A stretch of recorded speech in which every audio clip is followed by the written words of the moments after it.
بسم اللہ الرحمن الرحیم۔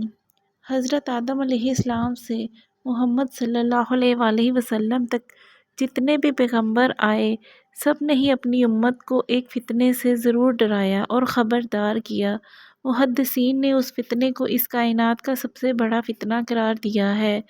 جی ہاں ناظرین گرامی، وہ فتنہ دجال ہے۔ دجال کب اور کہاں پیدا ہوا؟ وہ رب کی بارگاہ سے کیوں ٹھکرایا گیا؟ دجال کس کی اولاد میں سے ہے اور اس کو کس نے قید کیا تھا؟ دجال کہاں پر قید ہے اور وہ کب آزاد ہوگا؟ یہ ایسے سوالات ہیں کہ جن کی تلاش ہم میں سے ہر کسی کو رہتی ہے۔ آج کی ویڈیو میں انہی سوالات کے جوابات قرآن اور حدیث کی روشنی میں دیے جائیں گے۔ آئیے پہلے تو بات کرتے ہیں کہ دجال کی پہچان کیا ہوگی اور وہ دنیا میں کیسے تباہی مچائے گا۔ ناظرین گرامی، دجال چھوٹے قد کا، بدصورت اور ایک آنکھ سے اندھا ہوگا۔ اس کے دونوں پاؤں ٹیڑھے ہوں گے۔ اس کا جسم بالوں سے بھرا پڑا ہوگا۔ اس کے سر کے بال گھنگرالے ہوں گے، رنگ سرخ یا گندمی ہوگا، ناک بڑی اور طوطے کی چونچ جیسی ہوگی۔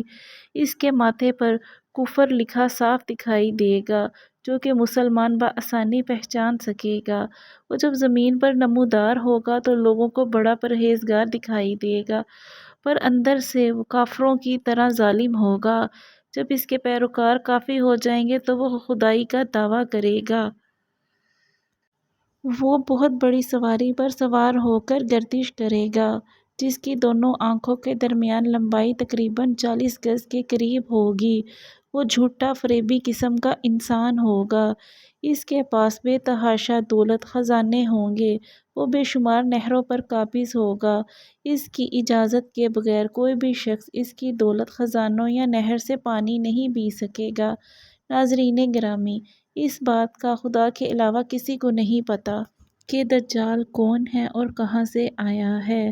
کچھ روایات اس طرح بیان کی گئی ہیں کہ دجال حضرت آدم علیہ السلام کے دور میں آیا تھا۔ کچھ کا کہنا ہے کہ حضرت سلیمان کے دور میں جنات انسانوں کے ملاپ سے پیدا ہوا ہے۔ ان کے آباء و اجداد کو تو وہاں ہی ختم کر دیا گیا تھا اور دجال کو وہاں قید خانے میں بند کر دیا تھا۔ یہ ابھی بھی وہاں موجود ہے۔ اس کے ساتھی شیطان اس کو ہر خبر سے باخبر رکھتے ہیں۔ ناظرین گرامی، مسلم شریف کی حدیث پاک ہے کہ ایک دن نماز کے بعد نبی کریم صلی اللہ علیہ وآلہ وسلم نے سب کو روک لیا اور آپ منبر پر تشریف فرما ہو گئے اور فرمایا، میں نے تمہیں اس بات کے لیے جمع کیا ہے کہ تمیم داری پہلے نصرانی تھا، وہ آیا اور مسلمان ہو گیا اور مجھ سے ایک قصہ بیان کرتا ہے۔ میں اس سے خوش ہوا ہوں۔ میں چاہتا ہوں کہ تم سے بیان کروں، جس سے میرے بیان کی تصدیق بھی ہو جائے گی۔ تمیم دارانی نے بتایا کہ وہ ایک بڑی کشتی پر سوار ہوئے تھے۔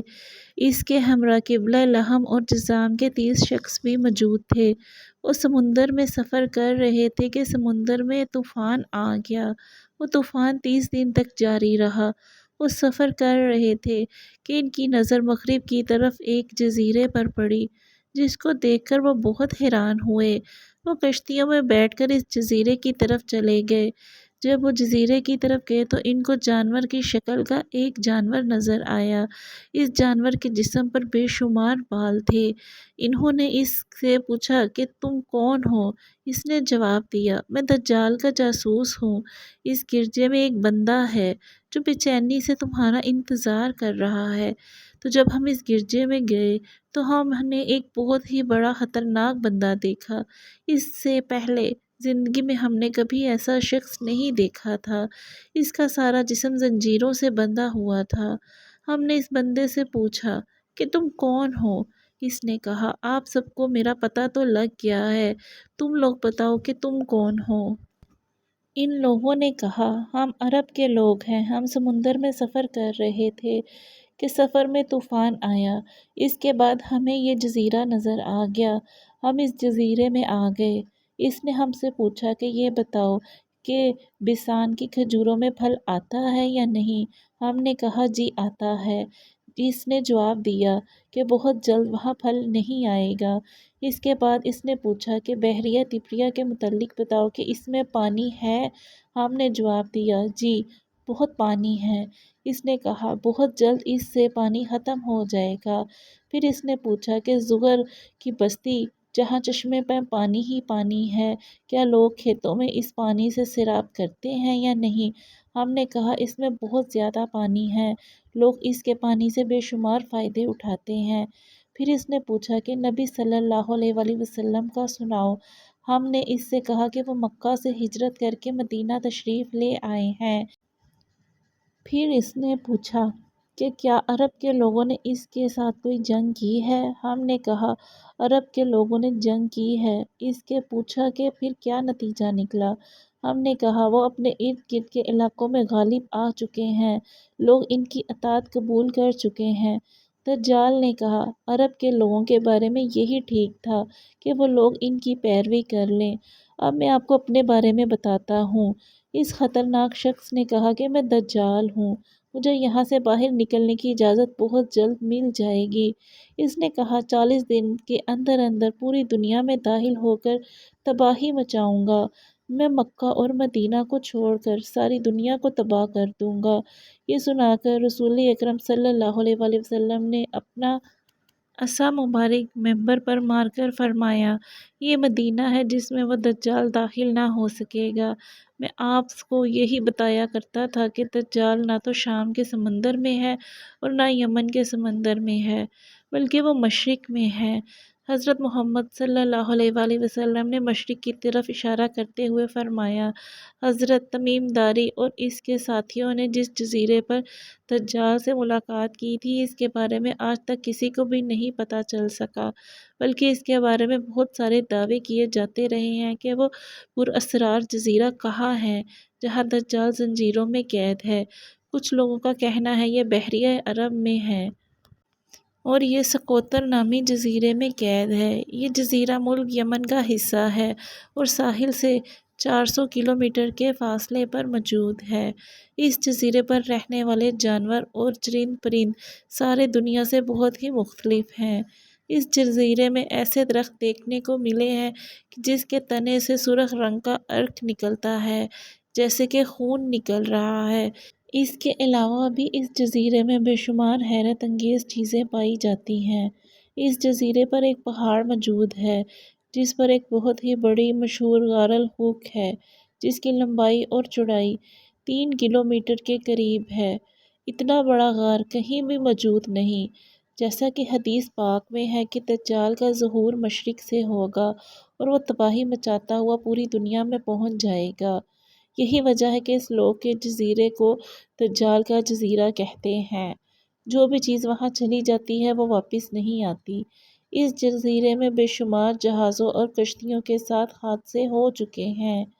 اس جزیرے میں جنوں اور انسانوں کے ساتھ واقعات پیش آتے رہتے ہیں۔ اس جزیرے میں بہت ہی زیادہ سمندری طوفان آتے ہیں۔ برمودا اصل میں ایک جزیرے کا نام ہی نہیں ہے، ایک تکون نما علاقہ ہے جس کے اندر 300 کے قریب جزیرے موجود ہیں جہاں آج تک انسانوں نے قدم نہیں رکھا۔ اس ٹرائنگل کی رپورٹ کو آج تک شائع نہیں کیا گیا۔ یوں لگتا ہے کہ دنیا کی حکومتوں کو اس کی اجازت نہیں ہے۔ مشہور مصری تاریخ دان موسیٰ الدؤد کے مطابق برمودا تکون کا بڑا حصہ دجال کے زیر استعمال میں ہے۔ انہوں نے باقاعدہ وہاں بے شمار محل بنا رکھے ہیں جو تکون کی شکل میں موجود ہیں۔ تاریخ میں دجال کے متعلق ایک مشہور دعوی عثمانی امیر بحر اور جغرافیائی دان ڈیوی رئیس کا کہنا ہے جس نے خلافت عثمانیہ کے دور میں دنیا کا ایک نقشہ تیار کیا تھا۔ اس نقشے کو اگر ہم دیکھیں تو اس میں اس جزیرے کی نشاندہی کی گئی ہے جہاں اس نے ایک عجیب مخلوق کی تصویر بھی دکھائی ہے جو انسان اور جانور کی شکل میں دکھائی دیتا ہے جس کو لوگوں نے دجال کا نام دیا ہے۔ ترکی کے ایک مشہور مصنف اوسان برکان نے اپنی کتاب میں لکھا ہے کہ دجال ایک جزیرے میں قید ہے جہاں اسے وہ اپنے پیروکاروں یعنی امریکہ اور اسرائیل کو حکم جاری کرتا ہے۔ امریکہ اور اسرائیلیوں کے بحری جہاز اس جزیرے تک جاتے ہیں جہاں وہ اس گرجے سے دجال سے ملاقات کرتے ہیں، جہاں ان کو حکم دیا جاتا ہے کہ آگے کیا کرنا ہے۔ یہ معلومات بہت ہی خفیہ ہیں کہ آج تک کوئی بھی یہ نہیں جان پایا کہ یہ جزیرہ کہاں پر موجود ہے۔ برکان نے کہا کہ وہ جزیرہ برمودا میں ہے۔ برمودا ٹرائینگل میں ایک ایسا جزیرہ موجود ہے جہاں ایک بہت ہی بڑا گرجا پایا جاتا ہے، جہاں کسی بھی کو جانے کی اجازت نہیں۔ اگر کوئی وہاں جانے کی کوشش بھی کرتا ہے تو وہ وہاں سے واپس نہیں آتا۔ یہ جزیرہ کوئی عام جزیرہ نہیں ہے۔ یہی وجہ ہے کہ گوگل میپ میں اس کی کوئی لوکیشن نہیں ملتی۔ کئی لوگوں نے یہ دیکھنے کی کوشش بھی کی ہے کہ اس جزیرے میں امریکہ کے بحری بیڑے داخل بھی ہوتے ہیں۔ عیسیٰ داؤد نے اپنی کتاب میں لکھا کہ دجال اس جزیرے میں زنجیروں سے بندھا ہوا تھا۔ جب حضرت محمد صلی اللہ علیہ وآلہ وسلم کا وصال ہوا تو اس کی زنجیریں ٹکڑے ٹکڑے ہو گئیں۔ اس کے بعد وہ آزاد ہو گیا، مگر دجال کو اس جزیرے سے باہر نکلنے کی اجازت نہیں، لہٰذا وہ برمودا ٹرائینگل کے قریب ویران جزیروں میں رہتا ہے۔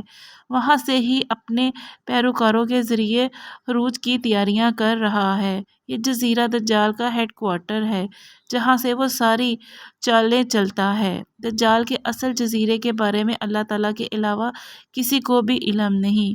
حدیث پاک میں ہے کہ دجال کا خروج قیامت کے بالکل قریب ہوگا۔